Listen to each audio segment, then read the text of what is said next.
Hi everyone, I'm Andrew and this is my mom. Hi. And today I'll be talking about the Three-Fifths Clause and how it affected the three branches of government before the Civil War. So to start off, I have a question for you. What do you know about the Three-Fifths Clause and what do you think it did? Wasn't it the clause that treat slaves as only 3/5 of a person? Well, you see, that's partially correct, but what it actually stated was that it treated slaves as three-fifths of a person only when determining the state's population for legislative representation. It doesn't mean that they were treated as three-fifths of a person. In fact, they were often treated as property by their owners, not even as people. Then what did the 3/5 clause do then? So what happened was, after finding each state's population, they determined the number of seats in the House of Reps that each state would have for the next 10 years. This means that the larger the state's population was, the more the state would be represented in the House of Representatives. They'd have more representatives.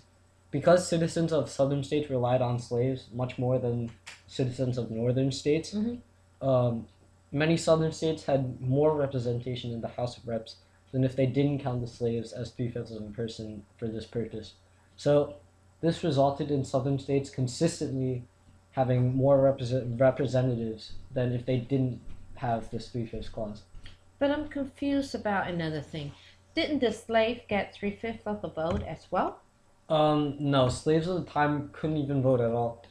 However, since they couldn't, slaveholders in slave states would thus have the increased benefit of more representation in the general vote, as well as in the electoral college. For example, if there were, say, 1,000 voters and 10 slaves in Massachusetts, and 1,000 voters and 2,000 slaves in South Carolina, then that means that South Carolina would have more votes in the electoral college than Massachusetts, even though they have the same number. They both have 1,000 general voters. So this increased representation would give a presidential candidate with views that align with these slaveholders a higher chance of winning the election, which means that in fact the president would most likely not be opposed to slavery. Oh. But what about the Supreme Court? Was that affected as well? Well, the president appoints Supreme Court justices and the Senate approves them. So indirectly, since this three-fifths clause gives a presidential candidate with Southern views a greater chance of winning the election, the president would also be more likely to appoint Supreme Court justices that wouldn't make rulings against slavery. So, in fact, all three branches of the federal government have been affected by this three-fifths clause. Does that make sense? Yep.